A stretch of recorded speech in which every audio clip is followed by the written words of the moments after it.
स्तोत्र क्रमांक 37 1 ते 16. Thank you sister. आपल्यासाठी सिस्टर वाचणार आहेत. आपण आळीपाळीने हे वाचणार आहोत. स्तोत्र क्रमांक 37 1 ते 16 ही वचने.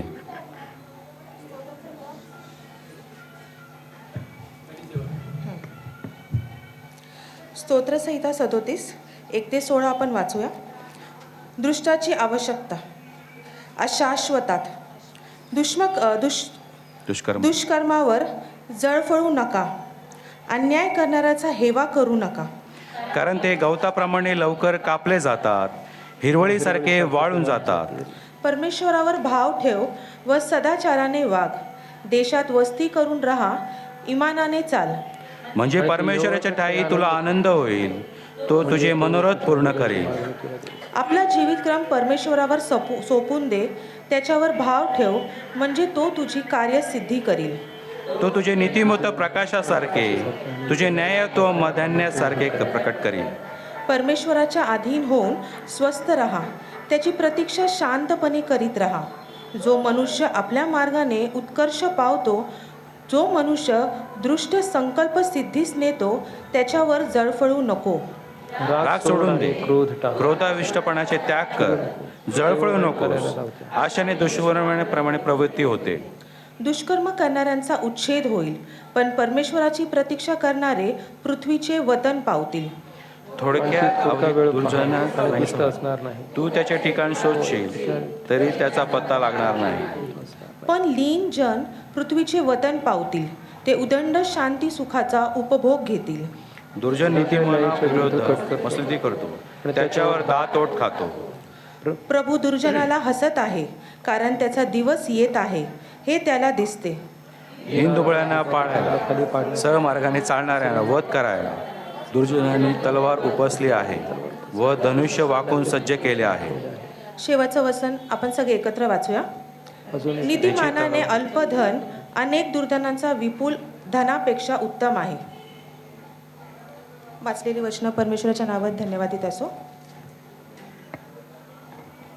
जुन्या करारामधून इयोब या पुस्तकातून 22वा अध्याय 21 ते 29 वचन आपण वाचणार आहोत. तर दुसरा व्हॉलेंटियर कोण आहे आपल्यामध्ये?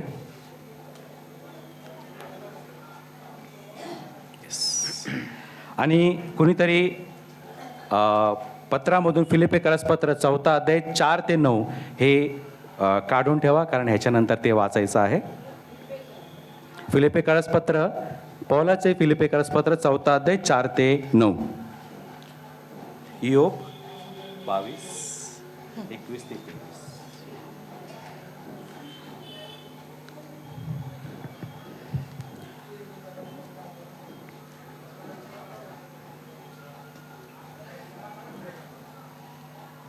जुन्या करारामधून इयोब 22 21 ते 29. पंडिता रमाबाईचं बायबल आहे, त्यामुळे थोडे शब्द वेगळे असतील. तो इयोबाला देवाकडे वळण्यास बोध करीतो. आता तू त्याची ओळख करून घे आणि शांतीत राहा, जेणेकरून तुला कुशल प्राप्त होईल. मी तुला विनंती करीतो, तू त्याच्या मुखापासून नियम घे. त्याची वचने आपल्या हृदयात ठेव. सर्वसमर्थाकडे जर तू फिरशील तर तू उंच केला जाशील. जर तू आपल्या डेऱ्यापासून अन्याय दूर करशील आणि तू आपले द्रव्य धुळीत टाकशील आणि ओफिराचे सोने ओघातल्या दगडांमध्ये टाकशील, तर सर्व समर्थ तुझे धन असा होईल आणि तो तुला मौल्यवान रूपे असा होईल. तेव्हा तू सर्व समर्थाच्या ठाई आनंद पावशील व आपले मुख देवाकडे वर करशील. तू त्याची प्रार्थना करशील तेव्हा तो तुझे ऐकेल आणि तू आपले नवस फेडशील. आणि तू गोष्ट मनात आणशील तेव्हा ती सिद्धीस जाईल आणि उजेड तुझ्या मार्गावर प्रकाशेल. देव गर्विष्ठाला खाली आणील आणि नम्र जनाला तो तारील. जो निर्दोष नाही त्याला देखील तो सोडवेल आणि तुझ्या हाताच्या निर्मलतेकडून तो सोडवला जाईल. परमेश्वर वाचलेले वचन आशीर्वादित करो. हालेलुया. यावेळेस आपण पत्राचे वाचन करणार आहोत. फिलिपिकरास पत्र 4 अध्याय 4 ते 9. पौलाचे फिलिपिकरास पत्र याचा 4 अध्याय 4 ते 9 ही वचने आपण ऐकूया. प्रभूमध्ये सर्वदा आनंद करा. पुन्हा म्हणेल आनंद करा. तुमची सहनशीलता सर्वांना कळून येऊ. प्रभू समीप आहे. कशाविषयी चिंताक्रांत होऊ नका, तर सर्व गोष्टीविषयी प्रार्थना व विनंती करून आभार प्रदर्शनासह आपली मागणी देवाला कळवा. म्हणजे सर्व बुद्धी सामर्थ्याच्या पलीकडे असलेली देवाने दिलेली शांती तुमचे अंतःकरणे व तुमचे विचार ख्रिस्त येशूच्या ठायी राखील. बंधूंनो, शेवटी इतकेच सांगतो की जे काही सत्य, जे काही आदरणीय, जे काही न्याय्य व जे काही शुद्ध, जे काही प्रशंसनीय व जे काही श्रवणीय, जो काही सद्गुण, जी काही स्तुती, त्याचे मनन करा. माझ्यापासून जे तुम्ही शिकला, जे स्वीकारले व जे ऐकले पाहिले ते आचरित राहा. म्हणजे शांतीदाता देव तुमच्याबरोबर राहील.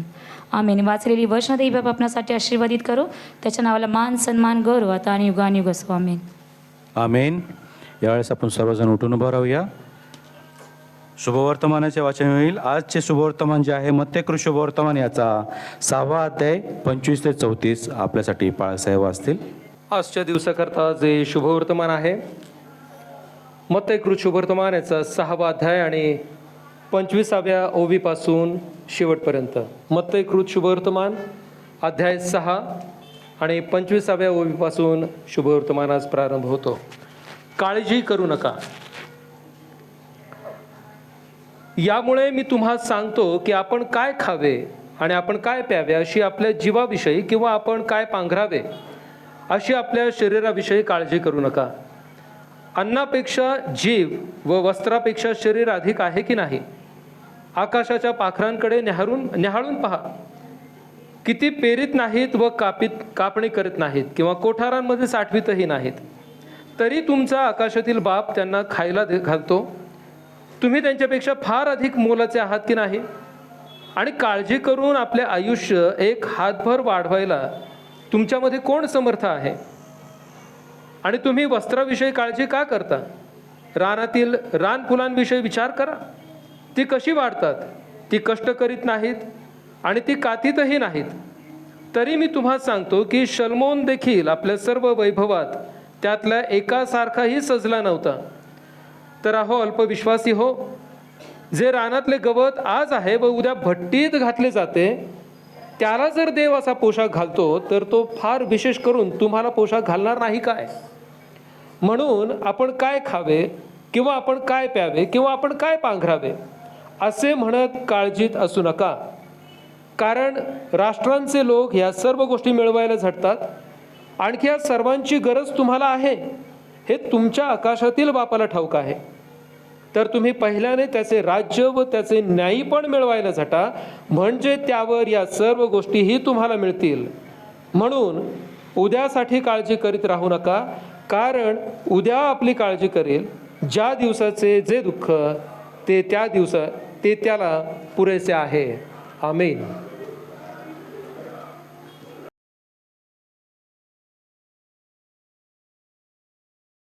नावात सलाम. नेहमी विचारला जाणारा प्रश्न, अनेक ठिकाणी जो विचारला जातो तोच मी आपल्याला आज देखील विचारत आहे. कसे आहात?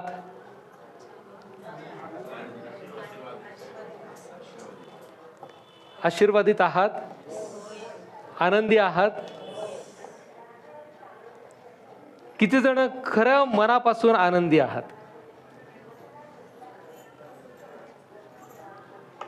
आनंदी असण्याची कारणं काय आहेत बरं?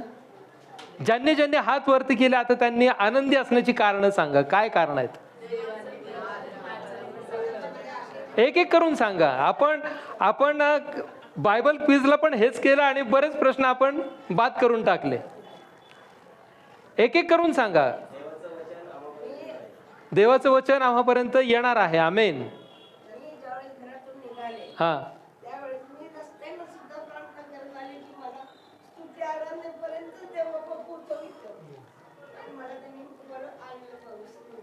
आमेन. अजून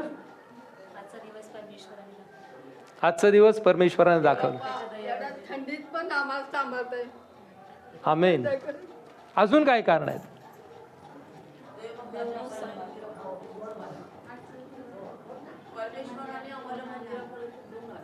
परमेश्वर आपल्याला मंदिरापर्यंत घेऊन आला. Very good. शास्त्रपाठ किती जणांनी वाचले? 1 2 3 4 5 6 7 8. शुक्रवारी मी शास्त्रपाठ दिले होते. शुक्रवार शनिवार आज सकाळी 8 वाजेपर्यंतची वेळ होती. किती जणांनी वाचले? 8 जणांनी वाचले, नाही का? पाहिले किती जणांनी? 200 जणांनी शास्त्रपाठ बघितले. मी 2 बहिणींचे मनापासून आभार मानतो. ज्यांनी शास्त्रपाठ वाचले मी त्यांचे देखील आभार मानतो. परंतु 2 जणींचे मी विशेष आभार मानतो यासाठी की त्यांनी मला मेसेज करून आणि फोन करून सांगितलं. एक आमची गायकवाड सिस्टर रेबेकाताई आणि दुसरे सरेताई. त्यांनी मला विचारलं फोन करून ताईंनी की पाळकसाहेब तुम्ही अजून शास्त्रपाठ दिले नाहीत. आणि ज्या दिवशी मी शास्त्रपाठ पाठवले त्याच्यानंतर एक त्याच्यामध्ये शास्त्रपाठ चुकला होता. माहिती आहे का तुम्हाला? स्तोत्रसंहिता 36 आणि तो नेमका 37वा अध्याय होता. माझ्याकडून टायपिंग मिस्टेक झाली होती ती आणि त्याबद्दल मी ॲपॉलॉजी व्यक्त करतो, दिलगिरी व्यक्त करतो, मी क्षमा मागतो. 37वा अध्याय होता आणि त्यातले 1 ते 16 वचनं. मला ताईंनी सांगितलं म्हणे पाळकसाहेब तुम्ही शास्त्रपाठ पाठवलाय परंतु त्याच्यामध्ये 12च वचन आहेत फक्त. आणि नंतर मग मी जो मला टाईप करायचा होता किंवा जे मला पाठवायचं होतं तो मी नंतर दुरुस्त करून पाठवला. That was a typing mistake. ही सवय आपण लावली पाहिजे. मला आनंद वाटला आणि येणाऱ्या दिवसामध्ये ही सवय आपल्याला लागली पाहिजे की आपण शास्त्रपाठ वाचून, मी मागं देखील अनेक वेळा सांगितलं की शास्त्रपाठ वाचा आणि त्या शास्त्रपाठावरती आपलं वैयक्तिक चिंतन मनन करा. मी खूप मोठा संदेश देणार नाही आज. आपलं वैयक्तिक चिंतन मनन करा त्या 2 दिवसामध्ये. हवं तर मी सोमवारी आपल्याला शास्त्रपाठ देईल, मंगळवारी शास्त्रपाठ देईल, म्हणजे संपूर्ण आठवडाभर आपल्याला त्याच्यावरती चिंतन मनन करायला वेळ मिळेल.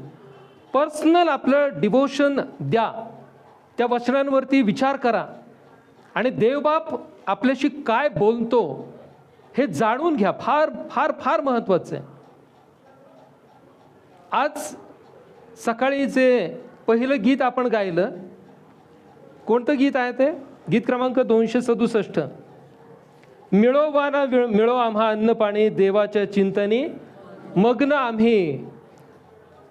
नावा टिळकांनी लिहिलेलं हे गीत आणि ह्याच्यातलं दुसरं कडवं जे आहे, अंगावर चिंध्या असोत नसोत तसेच जगात राहू आम्ही. खरंच मला प्रामाणिकपणे सांगा, जर खरंच अशी परिस्थिती आपल्या जीवनात आली, आपण संदेशामध्ये आता पुढं पाहणार आहोत, संदेशामध्ये आपण पुढे पाहणार आहोत, अशीच परिस्थिती जर आमच्या जीवनामध्ये खरंच आली की काहीच राहिलेलं नाही आमच्याकडं, कफलक झालो, तर काय त्या परिस्थितीमध्ये आम्ही काय करणार आहोत? आम्ही परमेश्वराला आमच्या सर्व परिस्थितीमध्ये धन्यवाद दिला पाहिजे. आम्ही देवाचे आभार मानले पाहिजेत. आज खूप सुंदर रीतीनं साक्ष आपण ऐकलेली आहे. परमेश्वर त्याच्या लेकरांच्या जीवनामध्ये कार्य करतो, नाही का?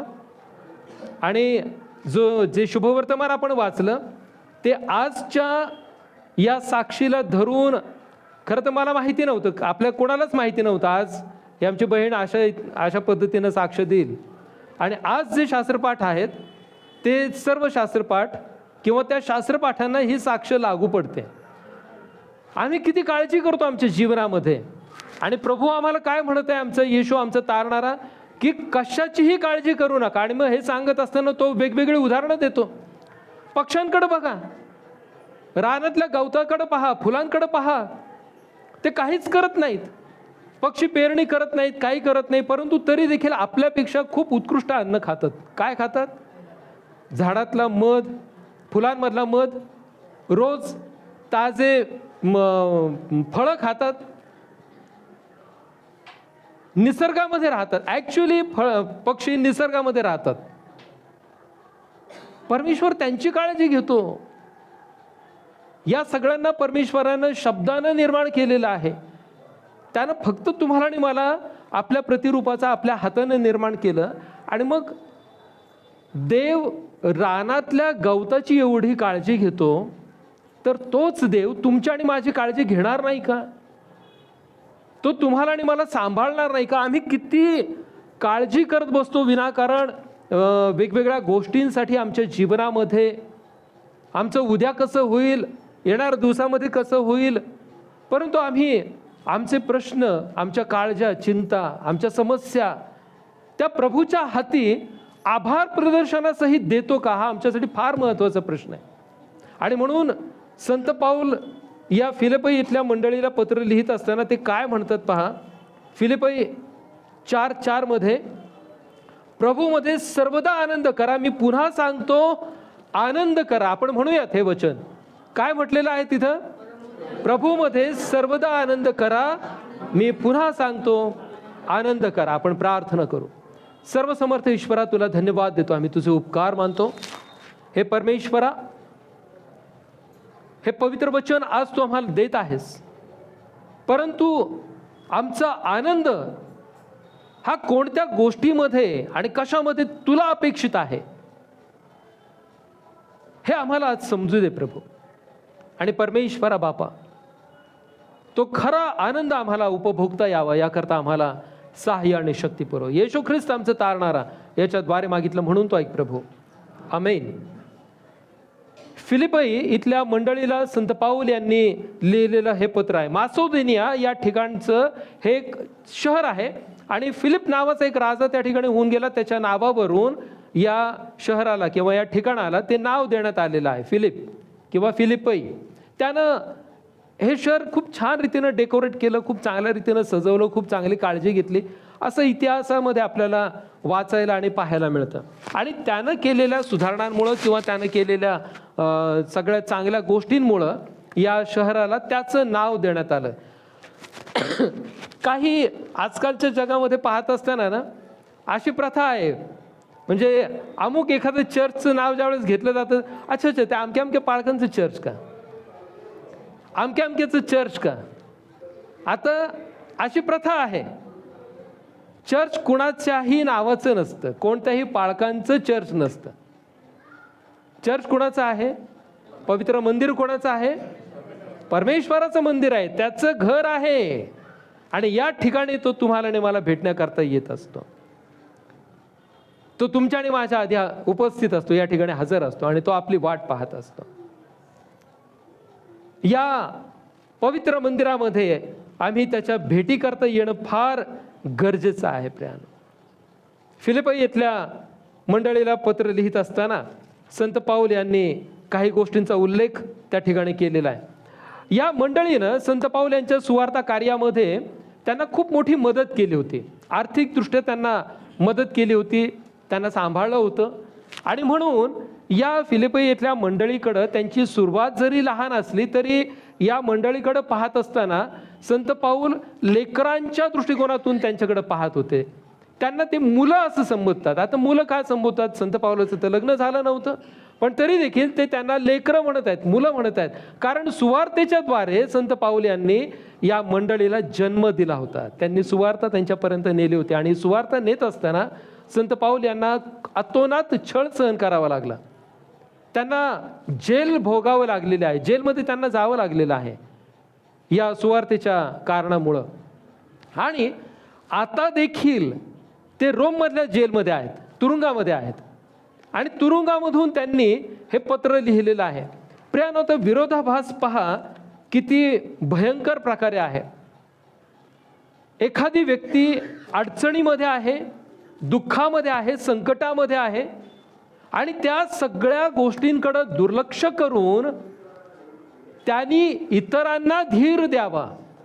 संत पाऊल तुरुंगामध्ये शिक्षा भोगत आहेत आणि तुरुंगामधून ते या फिलिपई इथल्या मंडळीवर पत्र लिहित असताना ते म्हणतात की प्रभूमध्ये सर्वदा आनंद करा. तुम्ही दुःख करत बसू नका, काळजी करत बसू नका. तुमची सुरुवात जरी लहान झालेली आहे तरी तुमची वाढ होणार आहे. आणि ज्या प्रकारे सुरुवातीच्या काळामध्ये या लोकांनी त्यांची हळूहळू वाढ होत गेलेली आहे, त्याप्रमाणे त्यांनी संत पाऊल यांची काळजी घेतलेली आहे. आणि ती जाणीव मनामध्ये ठेवून संत पाऊल यांनी या मंडळीला लेकरं म्हणून संबोधलेलं आहे. आणि आता ते पत्राच्या द्वारे त्यांना सांगत आहेत की तुम्ही काळजी करू नका, कोणत्याही गोष्टीमध्ये काळजी चिंता करत बसू नका. प्रियानो, जेलमध्ये राहून संत पाऊल हे फिलिपी येथल्या मंडळीला आनंद करा म्हणून सांगत आहे. त्या माणसाच्या जीवनामध्ये काय आनंद असणार आहे सांगा बरं. एखादी व्यक्ती जेलमध्ये आहे, आपल्याला जेलचं आयुष्य माहिती नाही आहे, आपण फक्त ऐकीव असणार आहे. आपल्याला प्रत्यक्ष जेलमध्ये आपण कुणीही जाऊन आलेलो नाही, शिक्षा भोगून आलेलो नाही. परंतु कदाचित आपल्या ओळखीतले जर काही लोक असतील तर त्यांना जरूर विचारा की जेलमधलं आयुष्य कसं आहे आणि किती भयंकर असतं ते. मागं कदाचित जर आपण ख्रिसमस निमित्त जेलला भेट दिली असेल, काही गिफ्ट त्या कैद्यांसाठी घेऊन गेला असाल, तर तिथलं वातावरण आपल्याला माहिती असेल. अत्यंत भयंकर पद्धतीचं तिथे वातावरण असतं. जे आपण घरामध्ये ज्या पद्धतीनं आपण घरात राहतो तसं तिथे काहीही नसतं. जेलरच्या आदेशाप्रमाणे उठायचं, आदेशाप्रमाणे बसायचं, तेव्हाच झोपायचं, तेव्हाच उठायचं, जे मिळेल ते गपगुमान खायचं. आम्ही घरी असताना मात्र सगळे आमचे लाड पुरवून घेतो किंवा आम्ही ते सगळ्या गोष्टी आम्ही करत असतो. परंतु तुरुंगामध्ये या कुठल्याच गोष्टींची सोय कधीच नसते, कारण गुन्ह्याकरता शिक्षा मिळण्याचं ते ठिकाण आहे. संत पाऊल यांनी कोणता गुन्हा केला होता? कोणाचा खून केला होता? काय केलं होतं? कुठला अपराध केला होता? काहीच नाही. परंतु तरी देखील सुवार्तेच्या कारणासाठी या सेवकाला जेलमध्ये बंद करण्यात आलं होतं. आणि त्या ठिकाणी असताना संत पाऊल लोकांना सांगत आहेत की प्रभूमध्ये आनंद करा. ही तीच व्यक्ती सांगू शकते, अशा प्रकारचा संदेश तीच व्यक्ती देऊ शकते ज्या व्यक्तीचे संबंध थेट परमेश्वराशी आहेत. परमेश्वराची ज्यांची नाळ जोडलेली आहे तेच लोक, तेच देवाचे अभिषिक्त, तेच देवाचे दास इतरांना अशा पद्धतीचा बोध करू शकतात की आनंद करा, आनंद करा. पुन्हा सांगतो, प्रभूमध्ये आनंद करा. प्रियानो, प्रभूमध्ये आनंद करा म्हणजे नेमकं काय आहे? आमच्या घरामध्ये आनंद करण्याची वेगवेगळी कारणं आहेत.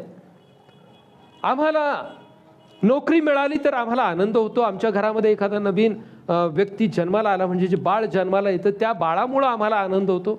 आज सिस्टरनं साक्ष दिली, निश्चित अर्थानं त्यांना आणि त्यांच्या कुटुंबियांना आनंद झालेला आहे. आमच्या घरामध्ये एखादं वाहन येतं, आम्हाला प्रमोशन होतं, आम्ही एखादा बिझनेस सुरू करतो, अनंत कारणं आहेत आनंद होण्याची. परंतु या सगळ्या कारणांना ना एक मर्यादा आहे. या सगळ्या आनंदाला एक प्रकारची मर्यादा पडते. हा आनंद चिरकाल टिकत नाही. थोड्या वेळाकरता तो आनंद होतो, काही काळ त्यामध्ये आम्ही राहतो आणि नंतर आम्ही आमची वाटचाल पुन्हा नव्यानं पुढे जात जात जात आम्ही करत असतो. मग प्रभूमध्ये आनंद करा हे संत पाऊल ज्यावेळेस सांगत आहेत त्यावेळेस त्यांना नेमकं काय म्हणायचं आहे? स्तोत्र 37 आणि 4 मध्ये काय म्हटलेलं बघा. स्तोत्र 37 यातील 4थं वचन आपण वाचूया.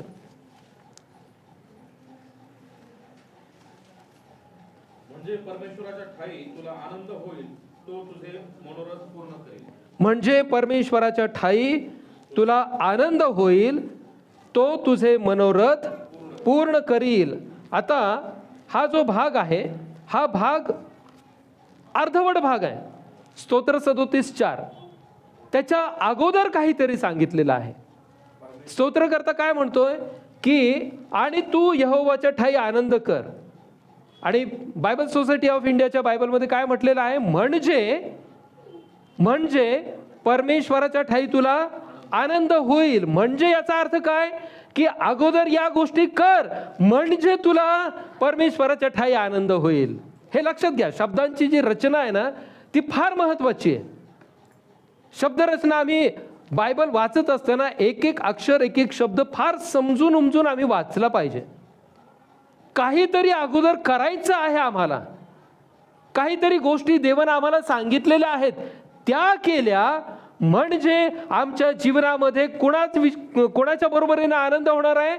परमेश्वराच्या ठाई, देवाच्या बरोबरीनं आम्हाला आनंद होणार आहे. त्याच्या बरोबरीनं, त्याच्या सानिध्य, त्याच्या जवळ राहून आम्हाला त्याचा आनंद उपभोगता येणार आहे. मग ते काय आहे त्याचं वर्णन आम्हाला अगोदर केलेलं आहे. बघा तिथं काय म्हटलेलं आहे, दुष्कर्म करणाऱ्यांमुळे तू चिडू नको, अन्याय करणाऱ्यांचा हेवाही करू नको, कारण ते गवताप्रमाणे लवकरच कापून टाकले जातील आणि हिरवळीसारखे ते वाळून जातील. यहोवावर भरोसा ठेव आणि चांगले ते कर, देशात वस्ती कर आणि सत्यतेला अनुसर. किती गोष्टी सांगितलेल्या आहेत, एवढ्या गोष्टी सांगितलेल्या आहेत. जो दुष्कर्म्यांवर जळफळू नको. आम्ही आमच्या अवतीभोवती पाहतो, अनेक लोक भ्रष्टाचारी मार्गातून, वेगवेगळ्या प्रकारातून भरपूर पैसा कमवतात. अनेक जण आहेत. आम्ही त्यांच्याकडे बघून विचार करतो मनामध्ये की आम्ही 8 तास, 10 तास, 12 तास काबाड कष्ट करतो, इतक्या प्रामाणिकपणे आम्ही काम करतो आणि या सगळ्या गोष्टींचा मोबदला महिन्याच्या शेवटी आम्हाला जो मिळतो तो या माणसासारखा नाही. आम्ही कंपॅरिझन करतो, तुलना करतो. आम्ही इतक्या सगळ्या गोष्टी करतो, आम्ही खूप प्रामाणिक आहोत, आम्ही निर्व्यसनी आहोत, पण तरी देखील आम्हाला असा पैसा मिळत नाही. हे काय झालं? ही कंपॅरिझन काय झाली? आम्ही इतरांबरोबर ज्यावेळेस कंपॅरिझन करतो त्यावेळेस कळत न कळत आम्ही आमच्या अंतःकरणामध्ये त्या लोकांवरती जळफळाट करत असतो. आम्ही त्यांच्याबद्दल जलस आमच्या अंतःकरणामध्ये जागृत करत असतो. जलस एक प्रकारची आमच्या अंतःकरणामध्ये असते आणि परमेश्वराला नेमकं हेच नको आहे. आमच्याच मंडळीमधून, आमच्याच नातेवाईकांमधून, आमच्याच मित्रमंडळीमधून जर कोणाचा उत्कर्ष झाला, जर कोणी आमच्यापेक्षा पुढं गेलं, तर आमच्या मनामध्ये विचार येतात, हा कसं काय पुढे गेला, हे कशी काय पुढे गेली, हिचं कसं काय एवढं चांगलं झालं, त्याचं कसं काय एवढं चांगलं झालं. असे विचार येणं म्हणजेच देवाच्या दृष्टिकोनातून आणि पवित्र शास्त्राच्या दृष्टिकोनातून आम्ही त्या व्यक्तींवरती जळफळाट करणं होय. परमेश्वराला हेच अपेक्षित नाही. ख्रिस्ती म्हणून जीवन जगताना आम्ही या गोष्टी करता कामा नये. परमेश्वराला हे अपेक्षित नाही. अजून देवाला काय अपेक्षित नाही? अन्याय करणाऱ्यांचा हेवाही करू नको. अन्याय करणाऱ्यांचा हेवा करू नको. मी अनेक वेळा या गोष्टीचा उल्लेख करतो. आम्ही किती वर्ष आजपर्यंत आमचं जीवन जगत आलेलो आहोत आणि आमच्यावरती जे बाहेरून आघात होतात, आमच्यावरती जे अन्याय होतात, ते आजपर्यंत आम्ही निमूटपणे सहन करत आलेलो आहोत. कालच मी माझ्या भावाशी बोलत होतो आणि आमचे जोसेफ, आणि त्यांच्याबरोबर बोलत असताना आम्ही विचार करूयात की मागील 20 वर्षापूर्वी, 25 वर्षापूर्वी पेट्रोलचे भाव किती असतील? साधारणतः 30-35 रुपये, 50 रुपये. वर्षानुवर्ष हे पेट्रोल वाढतच चाललेलं आहे. आज 1 लिटर करता आम्ही 100 रुपयापेक्षा जास्ती किंमत मोजत आहोत. अजून येणाऱ्या दिवसामध्ये ती अधिक वाढेल, सांगता नाही येत. पण आम्ही हे गपगुमान सगळ्या गोष्टी सहन करतो, नाही का? आपण याच्याबद्दल कधी आवाज उठवतो का? नाही उठवत. आपण अन्याय सोसत राहत आहोत. आम्हाला वेगवेगळ्या गोष्टी करायला सांगितल्या जात आहेत. मंडळांवरती आघात होत आहेत, देवाच्या सेवकांवरती आघात होत आहेत. आम्ही हे सगळे अन्याय सहन करत आमचं जीवन जगत आहोत आणि गपगुमान जगत आहोत. आम्ही कधीच त्याच्या विरोधात कोणत्याही प्रकारे आवाज उठवण्याचा प्रयत्न करत नाही. कारण का? आम्ही व्हाईट कॉलर जगणारे माणसं आहोत, पांढरपेशी माणसं आहोत आणि या सगळ्या गोष्टींचं आम्हाला काही घेणं देणं नाही. जे काही होईल ते होऊ द्यात. आम्हाला आमचं जीवन जगायचं आहे, आम्हाला चालायचं आहे. आणि हा प्रत्येकाचा स्वभाव आहे, प्रत्येकाचा स्वभाव आहे. आपण त्या गोष्टींच्या नादी लागत नाही, आपण त्या गोष्टी करत नाहीत, प्रोटेस्ट आम्ही करत नाही करत आम्ही. परंतु पवित्र मंदिरामध्ये ज्यावेळेस एखादी गोष्ट करायला सांगितली जाते त्यावेळेस आम्ही काय करतो? बंड करून उठतो. देवाच्या मंदिरामध्ये एखादी गोष्ट ज्यावेळेस आम्हाला करायला सांगितली जाते त्यावेळेस आम्ही काय करतो? तिथे प्रोटेस्ट करतो, आम्ही तिथे बंडखोरी करतो. हे पण तितकंच सत्य आहे. नाही बाळासाहेब, हे आम्हाला पटत नाही, हे आम्हाला मान्य नाही. चॅनलाइज ज्या गोष्टी आहेत त्या गोष्टी करण्याकरता ज्यावेळेस सांगितलं जातं त्यावेळेस आम्ही काय करतो? आम्ही प्रोटेस्ट करतो. आम्ही त्याला आमची मान्यता दर्शवत नाही, बंडखोरी करतो. आणि बंडखोरी आम्ही कुणाविरुद्ध करतो? देवाच्या सेवकाविरुद्ध, पाळकाविरुद्ध, याजकाविरुद्ध, जो तुमची काळजी घेण्याकरता नेमण्यात आलेला आहे त्याच्या विरुद्ध कोणी बंडखोरी करत नाही, हे लक्षात घ्या. मी आज तुम्हाला सांगतो, तुम्ही थेट परमेश्वराला चॅलेंज करता, थेट परमेश्वराला चॅलेंज करत आहात. मिर्याम, काय झालं मिर्यामचं? मोशेच्या विरोधात जाऊन परमेश्वर काय मोशेशीच बोलतो का? आमच्याशी बोलत नाही का? आणि काय झालं तिचं? कोडानं भरली आणि शेवटी प्रार्थना कोणाला करावी लागली? मोशेलाच प्रार्थना करावी लागली. लक्षात असू, देवाचे जे सेवक नेमलेले आहेत ते परमेश्वरानं एका योजनेनं आणि एका हेतूनं, एका उद्देशानं नेमलेले असतात. आणि म्हणून आम्ही 100 वेळा विचार केला पाहिजे की आम्ही कोणाला प्रोटेस्ट करत आहोत, आम्ही कोणाशी बंडखोरी करत आहोत, आम्ही कोणाला नकार देत आहोत. अन्याय करणाऱ्यांच्या विरुद्ध हेवा करू नको. आम्ही अन्याय सोसत असतो, परंतु योग्य गोष्टींसाठी आम्ही काय केलं पाहिजे? आम्ही प्रतिसाद दिला पाहिजे. परमेश्वराला हे अपेक्षित आहे. पुढे अजून काय म्हटलेलं आहे? यहोवावर भरोसा ठेव आणि चांगले ते कर, देशात वस्ती कर आणि सत्यतेला अनुसर. परमेश्वरावर भरोसा जे ठेवतात, ज्यांचा भाव विषय परमेश्वर आहे, ज्यांचा विश्वास परमेश्वरावरती आहे, अशांच्या बाबतीत सांगितलेलं आहे. आम्ही विश्वासू आहोत. इथं बसलेला प्रत्येक बिलीवर आहे. बिलीवर काही वेगळा धर्म, वेगळी जमात नाहीये बरं का. बिलीवर्स असणं म्हणजे काही वेगळं नाहीये. जो कोणी ख्रिस्तावरती विश्वास ठेवून जगतो तो प्रत्येक जण बिलीवर आहे. आता मी जर तुम्हाला म्हटलं की इथं माझ्या सहित आपण सगळेजण बिलीवर्स आहोत, तर याच्यात काहीच गैर नाही. आपण ख्रिस्तावरती विश्वास ठेवतो का? हो, आपण ख्रिस्तावरती विश्वास ठेवणारेच आहोत. ख्रिस्तावर विश्वास ठेवूनच आम्ही आमचं जीवन जगत आहोत. आणि म्हणून विश्वासणाऱ्यांना इंग्रजीमध्येच बिलिव्हर्स म्हटलेलं आहे. उगीच आपलं काहीतरी बाहेर पडायचं आणि काहीतरी वेगळं अस्तित्व निर्माण करून आम्ही बिलिव्हर्स आहोत असं वेगळं काहीतरी दाखवण्याचा अनेक जण प्रयत्न करतात. पण मला तुम्हाला सांगू द्या, प्रभू येशू ख्रिस्तावरती विश्वास ठेवून जीवन जगणारा प्रत्येक जीवात्मा हा बिलीवर आहे. आणि म्हणून परमेश्वराचं वचन आम्हाला काय सांगतं? आम्हाला खरा आनंद त्याच्याबरोबर प्राप्त करून घ्यायचा आहे. त्याकरता परमेश्वर म्हणतो की यहोवावर भरोसा ठेव आणि चांगले ते कर, देशात वस्ती कर आणि सत्यतेला अनुसर. चांगलं ते करण्याकरता आम्हाला सांगितलेलं आहे. आमच्या डोळ्यांना जे चांगलं दिसतं, आणि म्हणून प्रभू येशू ख्रिस्तानं ज्या गोष्टी सांगितलेल्या आहेत ना मत्तयाच्या 25व्या अध्यायामध्ये, की मी तुरुंगामध्ये होतो त्यावेळेस तुम्ही मला भेटण्याकरता आला, मी उघडा होतो त्यावेळेस तुम्ही मला वस्त्र दिली, मी भुकेला होतो त्यावेळेस तुम्ही मला अन्न दिलं, माझी काळजी घेतली.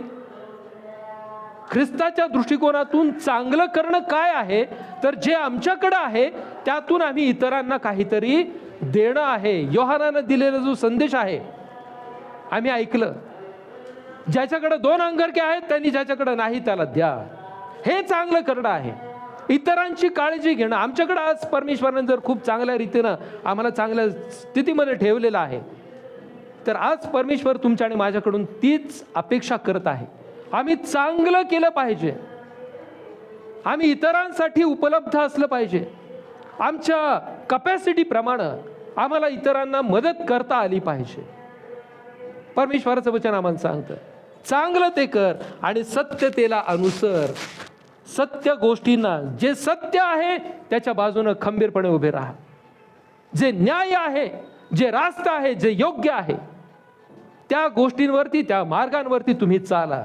आणि या गोष्टी ज्यावेळेस तुम्ही कराल, जेव्हा तुम्ही दुष्कर्म्यांवरती जळफळाट करणार नाही, ज्यावेळेस तुम्ही अन्याय करणाऱ्यांचा हेवा करणार नाही, जेव्हा तुम्ही परमेश्वरावरती विश्वास ठेवून, त्याच्यावरती भाव ठेवून जीवन जगाल, जेव्हा तुम्ही चांगलं तेच कराल, जेव्हा तुम्ही सत्याच्या बाजूने उभे राहाल, सत्यासाठीच तुमचं जीवन जगणारा जीवन असेल, अशा गोष्टी ज्यावेळेस तुम्ही कराल, त्यावेळेस परमेश्वर आम्हाला काय म्हणत आहे, त्यावेळेस परमेश्वराचं वचन आम्हाला सांगतं, आणि तू यहोवाच्या ठाई आनंद कर. म्हणजे तू परमेश्वराच्या ठाई आनंद करशील. संत पाऊल म्हणत आहेत, तुम्ही आनंद करा, प्रभूमध्ये आनंद करा. पुन्हा सांगतो, प्रभूमध्ये आनंद करा. आमचा खरा अंतःकरणातला जो आनंद आहे ना, तो आनंद या गोष्टी केल्यानं आहे. आम्ही आनंदित खऱ्या अर्थानं त्याच वेळेस होऊ शकतो. आम्ही खऱ्या अर्थानं आनंदित जीवन त्याच वेळेस जगू शकतो, ज्यावेळेस आमचं नातं, मगाशी म्हटल्याप्रमाणे, ज्यावेळेस आमची नाळ परमेश्वराशी जोडलेली असते, त्याच वेळेस आमच्या अंतःकरणामध्ये खऱ्या अर्थानं आनंद निर्माण झालेला असतो, हर्ष निर्माण झालेला असतो. आणि मग अशी व्यक्ती कोणत्याही परिस्थितीमध्ये जरी असली, संत पाऊल जेलमध्ये आहेत, परंतु ते आनंदी आहेत. कुणामध्ये आनंदी आहेत? प्रभूमध्ये आनंदी आहेत. त्यांची शारीरिक स्थिती ही बिकट आहे, परंतु अंतःकरण आनंदानं फुललेलं आहे. का? कारण ते प्रभूशी एक रूप झालेले आहेत. ख्रिस्तानं त्यांना दिमिश्काच्या वाटेवरती दर्शन दिलेलं आहे. प्रभू येशू ख्रिस्तानं दर्शन दिलं, आणि त्या दर्शनाच्या माध्यमातून त्यांनी प्रभूचं नाव सर्वदूर पसरवलेलं आहे. तो जो आनंद आहे, तो अलौकिक आनंद आहे. त्या आनंदाला आम्ही शब्दांमध्ये वर्णन करू शकत नाही. इयोबाच्या पुस्तकामध्ये काय म्हटलेलं बघा, फार सुंदर रीतीनं तिथे लिहिलेलं आहे. तिथं काय आपण जे शास्त्रवचनं वाचली ती पहा, किती सुंदर आहेत. आता तू त्याची ओळख करून घे आणि शांतीत राहा, तेणेकरून तुला कुशल प्राप्त होईल. मी तुला विनंती करतो, तू त्याच्या मुखापासून नियम घे आणि त्याची वचने आपल्या हृदयात ठेव. त्याची वचने आपल्या हृदयात ठेव. सर्व समर्थाकडे जर तू फिरशील तर तू उंच केला जाशील. जर तू आपल्या डेऱ्यापासून अन्याय दूर करशील आणि तू आपले द्रव्य धुळीत टाकशील आणि ओफिराचे सोने ओघातल्या दगडांमध्ये टाकशील, तर सर्व समर्थ तुझे धन असा होईल आणि तो तुला मोलवान रूपे असा होईल. तेव्हा तू सर्व समर्थाच्या ठाई आनंद पावशील व आपले मुख देवाकडे वर करशील. किती सुंदर रीतीनं सांगितलेलं आहे. आम्हाला परमेश्वराच्या ठाई आनंदित होणं फार आवश्यक आहे. आमची परिस्थिती काही का असे ना प्रियानो, आम्ही कोणत्याही का परिस्थितीमध्ये असे ना, परंतु आमच्या अंतःकरणामध्ये परमेश्वराचा आनंद असणं फार गरजेचं आहे. स्तोत्र 94 आणि 19 मध्ये काय म्हटलेलं बघा. स्तोत्र 94 आणि त्यातले 19वे वचन. माझ्या अंतर्यामी माझ्या पुष्कळ विचारांमध्ये तुझी सांत्वने माझ्या जीवाला आनंद देतात. काय म्हटले तिथं स्तोत्रकर्ता म्हणतो, माझ्या अंतर्यामी माझ्या पुष्कळ विचारांमध्ये तुझी सांत्वने माझ्या जीवाला आनंद देतात. सांत्वन आम्ही केव्हा करतो एखाद्याचं? ज्यावेळेस एखाद्या कुटुंबामध्ये दुःख झालेलं असेल, त्यावेळेस आम्ही त्या कुटुंबाला भेट देतो, त्यांना धीर देतो, सांत्वन करतो त्यांचं. परंतु प्रियानो, लक्षात ठेवा, हे सांत्वन करणं, त्यांना धीर देणं, याला मर्यादा आहेत.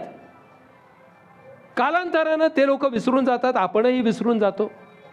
परंतु परमेश्वर ज्यावेळेस सांत्वन करतो, परमेश्वर ज्यावेळेस त्याची शांती तो तुम्हाला आणि मला प्रदान करतो, ते सांत्वन, ती शांती कधीच हरवून जात नाही.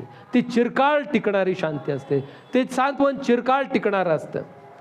आणि म्हणून स्तोत्रकर्ता म्हणतो त्याप्रमाणे की माझ्या अंतर्यामी माझ्या पुष्कळ विचारांमध्ये तुझी सांत्वने माझ्या जीवाला आनंद देतात. प्रियानो, आम्हाला आनंद कुणापासून पाहिजे? परमेश्वरापासून आम्हाला आनंद हवा आहे. आम्हाला माणसांकडून आनंद नको. आम्ही माणसांकडून आनंद मिळावा याकरता आम्ही प्रयत्न करू नयेत. माणसांनी आम्हाला आनंदित करावं यासाठी आम्ही प्रयत्न करू नयेत. आम्हाला आमच्या अंतःकरणामध्ये आनंद असण्याकरता आम्ही माणसांवरती अवलंबून असता कामा नये. आम्ही कोणावरती अवलंबून असलं पाहिजे? आम्ही आमच्या जिवंत देवावरती अवलंबून असणं फार गरजेचं आहे. कारण त्याचा आनंद, त्याचं सांत्वन, त्याची शांती ही सर्व काळ आणि चिरकाळ टिकणारी आहे. हे जर परमेश्वर आमच्या जीवनामध्ये करत नसेल तर त्याकरता स्तोत्रकर्ता 17व्या वचनामध्ये काय म्हणतो? जर देवाचं सांत्वन आणि त्याची शांती आमच्या अंतःकरणामध्ये नसेल, जर परमेश्वराचा आनंद आमच्या अंतःकरणामध्ये नसेल, तर स्तोत्रकर्ता काय म्हणतो पहा, जर यहोवा माझे सहाय्य झाला नसता तर माझा जीव लवकरच निवांत वस्तीत राहिला असता. आपल्या रेग्युलर बायबलमध्ये काय म्हटलेलं आहे? स्तोत्र 94:17. परमेश्वर मला सहाय्य झाला नसता तर माझ्या जीवाची वस्ती निशब्द स्थानी केव्हा झाली असती. परमेश्वर माझ्या जीवाला सहाय्य करता झाला नसता तर माझी वस्ती निशब्द स्थानी केव्हा झाली असती. निशब्द स्थान कोणतं आहे? हडपसर. निशब्द स्थान कोणतं आहे? हडपसर, दापोडी. परमेश्वर जर आमचं सहाय्य करता झाला नसता, परमेश्वरानं जर आम्हाला सांभाळलं नसतं, तर स्तोत्रकर्ता म्हणतो माझी वस्ती निशब्द स्थानी केव्हाच झाली असती. मी कधीच मरून गेलो असतो, मी कधीच हे जग सोडून गेलो असतो. त्या ठिकाणी कब्रा आहेत, भरपूर कब्रा आहेत, परंतु कुणाचाच कुणाशी संवाद नाही, कुणाशीच कुणी बोलत नाही. दिवसांचे दिवस, वर्षांचे वर्ष, रात्रीच्या रात्री निघून जातात. कधी ऐकलंय का की रात्री ते सगळे एकत्र उठतात आणि गप्पा मारत बसतात? ऐकलंय? असं नाही होत. एकदा देह मातीला स्वाधीन केला, मातीचा देह की संपला विषय. तो देह मातीच्या स्वाधीन करण्यापूर्वी संत पाऊल म्हणतात प्रभूमध्ये आनंद करा. पुन्हा म्हणतो प्रभूमध्ये आनंद करा. प्रियानो, हा आनंद आम्हाला केव्हा करता येईल? ज्यावेळेस आम्ही त्या ख्रिस्ताशी, आमच्या तारणाऱ्याशी एकरूप होऊन जीवन जगू. ज्यावेळेस आम्ही देवाशी एकरूप होऊन जीवन जगू, त्यावेळेस आम्ही तो खरा आनंद करू शकू. हा आनंद आमचा इतरांवर कधीच अवलंबून असता कामा नये. आमची कोणतीही परिस्थिती असली, आमच्या जीवनामध्ये कितीही दुःख असलं, काहीही बिकट परिस्थिती असली, आमच्या समोर अंधार असला, तरी आमचा विश्वास आमच्या निर्माणकर्त्यावर असला पाहिजे. आणि म्हणून हबक्कुक संदेष्टाच्या द्वारे काय म्हटलेलं बघूयात आपण. हे वचन मी वाचतो आणि मग थांबणार आहे. हबक्कुक संदेष्ट याचा 3रा अध्याय आणि त्यातल्या 17 आणि 18 वचनामध्ये फार सुंदर, माझ्या फार आवडीचं वचन आहे. ज्यावेळेस आपल्याला वेळ मिळेल जरूर हे वचन वाचत जा आणि ह्या वचनावरती चिंतन मनन करत जा. काय म्हटलंय तिथं पहा. तर जरी अंजिराचे झाड फुलले नाही आणि द्राक्षवेलीला काही उपज नसला, जैतुनाचे फळ थकले असले आणि शेतांनी काही अन्न दिले नाही, कळप वाड्यातून नाहीसे झाले असले आणि गोठ्यात काही गुरे उरली नसली, तरी मी यहोवाच्या ठाई हर्ष करीन. आमेन. किती गोष्टी सांगितलेल्या आहेत तिथं. काय काय म्हटलेलं आहे वाचा. हबक्कुक 3:17 मोठ्याने. अंजिराचे झाड न फुलले, एक. द्राक्षाच्या वेळी फळ न आले, 2, जैतुनाचे उत्पन्न बुडाले, 3, शेतात धान्य न पिकले, 4, मेंढवाड्यातील कळप नाही तसे झाले, 5, व गोठ्यात गुरेढोरे न उरली, 6. तरी मी परमेश्वराच्या ठाई हर्ष पावेन. संदेष्टा म्हणत आहे की माझं सगळंच बुडालं, कारण या सगळ्या गोष्टी त्यांच्या ॲसेट होत्या. या सगळ्या गोष्टींवरून त्यांची प्रतिष्ठा ठरवली जात होती.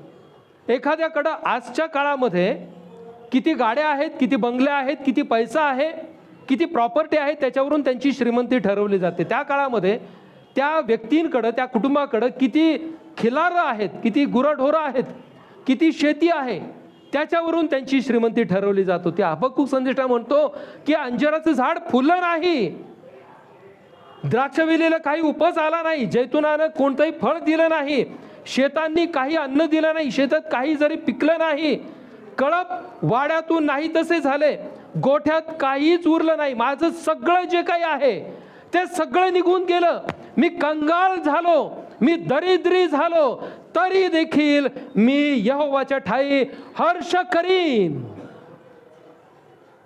माझा सगळा लॉस झाला तरी देखील मी परमेश्वराच्या ठाई आनंदच करणार आहे.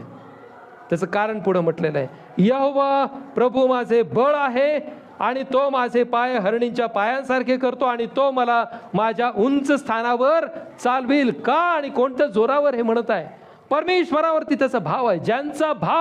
ज्यांचा विश्वास परमेश्वरावरती आहे तेच लोक हे म्हणू शकतात की आमचं सगळं लुटलं गेलं, आमच्याकडे काहीच राहिलं नाही, आम्ही कफल्लक झालो, आम्ही दरिद्री झालो, तरी देखील आम्ही देवावरती विश्वास ठेवून आम्ही त्याच्यावरती, त्याच्या सभोवती, त्याच्या बरोबरीनं आनंदच करणार आहोत. हा आनंद प्रियानो आम्हाला उपभोगता आला पाहिजे. आमच्या आनंदाची आज जगामध्ये अनेक कारणं आहेत, परंतु हा खरा आनंद आहे जो तुमच्या आणि माझ्यापासून कधीच कोणी हिरावून घेऊ शकत नाही, जो परमेश्वरानं दिलेला आहे. आम्हाला परमेश्वराच्या मंदिराला येण्याकरता आनंद होतो, चांगली गोष्ट आहे. आम्हाला देवाचं वचन ऐकायला आनंद होतो, अत्यंत चांगली गोष्ट आहे. आम्ही त्या परमेश्वराच्या वचनामध्ये, देवाच्या सानिध्यामध्ये आम्ही स्वतःला या वर्षामध्ये वाढवणं फार गरजेचं आहे. परमेश्वराने नवीन वर्ष तुम्हाला आणि मला कशासाठी दिलं? आमच्या जीवनामध्ये बदल होण्याकरता, आमच्या जीवनामध्ये आध्यात्मिक वृद्धी होण्याकरता, आध्यात्मिक वाढ होण्याकरता आणि अधिक देवाच्या जवळ जाता यावं याकरता हे नवीन वर्ष तुम्हाला आणि मला दिलं. त्याच्यामध्ये आम्हाला आनंद उपभोगता यावा याकरता परमेश्वराने हे नवीन वर्ष तुम्हाला आणि मला दिलेला आहे. आणि तो खरा आनंद जो जगिक नाही परंतु स्वर्गीय आनंद आहे, तो आनंद येणाऱ्या दिवसामध्ये आपल्या प्रत्येकाला अधिक स्वरूपामध्ये भोगता यावा, उपभोगता यावा. त्या आनंदामध्ये आपल्याला आपलं जीवन जगता यावं याकरता परमेश्वर अधिक आपल्याला आशीर्वादित करू. प्रार्थना करू. सर्वसमर्थ ईश्वरा, तुला आम्ही धन्यवाद देतो, आम्ही तुझे उपकार मानतो. प्रभू, आम्ही कदाचित या जगिक आनंदामध्येच, जगिक गोष्टींमध्येच आम्ही आमचा आनंद साजरा करणारे असू, परंतु परमेश्वरा बापा, तुझं पवित्र वचन जे आज आम्हाला शिकवत आहे त्याप्रमाणे आम्हाला खऱ्या अर्थानं आनंद उपभोगता यावा, आम्हाला तो स्वर्गीय आनंद उपभोगता यावा, त्या सत्यतेनं आणि खरेपणानं आम्हाला चालता यावं, आम्हाला इतरांना देता यावं आणि परमेश्वरा तुझ्याशी आम्हाला अधिक जवळीकता साधता यावी, तुझ्या जवळ येता यावं, तुला जाणून घेता यावं आणि परमेश्वरा बापा तुझ्या समीप आम्हाला राहता यावं याकरता प्रभू आम्हाला सहाय्य कर. येशू ख्रिस्त आमचं तारणारा याच्याद्वारे मागितलं म्हणून तो ऐक बापा. आमेन.